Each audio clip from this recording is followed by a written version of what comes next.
दोस्तों आज हम आपके लिए एक और नई कहानी लेकर आए हैं जिसका नाम है साधु की बेटी। बहुत समय पहले की बात है। एक साधु अपनी पत्नी के साथ नदी के तट पर रहता था। उन दोनों की कोई संतान नहीं थी।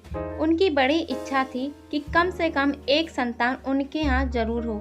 एक दिन साधु जब तपस्या में लीन था तभी एक चील ने अपने पंजे में फंसी एक चुईया उसके ऊपर गिरा दी।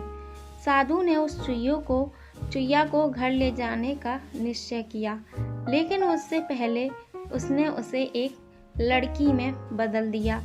उस लड़की को देखकर साधु की पत्नी ने पूछा, कौन है ये? इसे कहाँ से लाए हो? साधु ने पत्नी को पूरी बात बताई। उसकी पत्नी बहुत प्रसन्न हुई और बोली, तुमने उसे जीवन दान दिया है, इसलिए तुम ही इसके पिता हो गए। इस तरह मैं भी उसकी माँ हुई। हमारे यहाँ कोई संतान नहीं थी, इसलिए भगवान ने इसे हमारे पास भेजा है। जल्द ही वह बच्ची एक सुंदर युवती बन गई। जब वह 16 साल की हुई तो साधु और उसकी पत्नी ने उसका विवाह करने का निश्चय किया। साधु ने सूर्य देवता का आह्वान किया। जब सूर्य देवता उसके सामने आए तो साधु ने उनसे उसकी बेटी से विवाह करने का अनुरोध किया। हालांकि लड़की को यह विचार अच्छा नहीं लगा और उसने कह दिया, क्षमा कीजिए, लेकिन मैं सूर्य देवता से विवाह नहीं कर सकती क्योंकि वह बहुत गर्म है। निराश साधु ने सूर्य देवता से कहा कि अब वे ही उसकी लड़की के लिए कोई संयोग वर सुझाएं। सूर्य देवता ने कहा, बादलों के देवता से आपकी लड़की की जोड़ी सही बैठेगी क्योंकि वे ही धूप की गर्मी से उसकी रक्षा कर सकते हैं।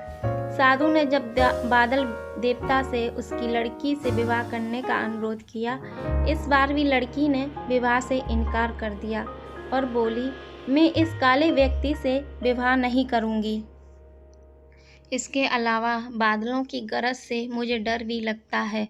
साधु फिर से उदास हो गया और उसने बादल देवता से अनुरोध किया कि वे ही कोई संयोग वर सुझाएं। बादल देवता ने कहा, पवन देवता के साथ इसकी जोड़ी अच्छी रहेगी क्योंकि वे आसानी से मुझे उड़ा सकते हैं।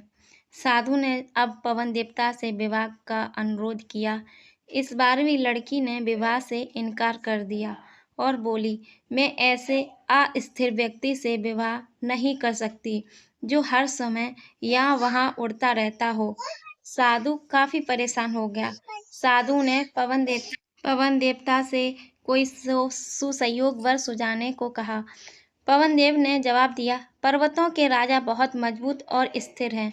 वे बहती हुई हवा को भी आसानी से रोक सकते हैं।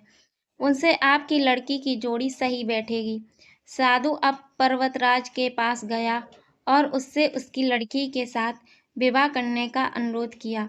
हालांकि इस बार भी लड़की ने विवाह करने से इनकार कर दिया और कहा, मैं ऐसे किसी व्यक्ति से विवाह नहीं कर सकती जो इतना कठोर और ठंडा हो।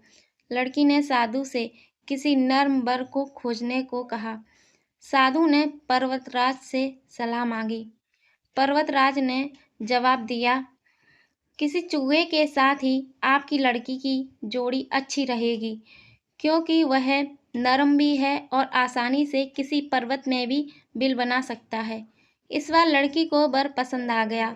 साधु काफी हैरान हुआ और बोला, भाग का खेल कितना निराला है। तुम मेरे पास एक चुईया के रूप में आई थी और मैंने ही तुम्हें लड़की का रूप दिया था। चुईया के रूप में जन्म लेने के कारण तुम्हारे भाग्य में चूहे से ही विवाह करना लिखा था और वही हुआ।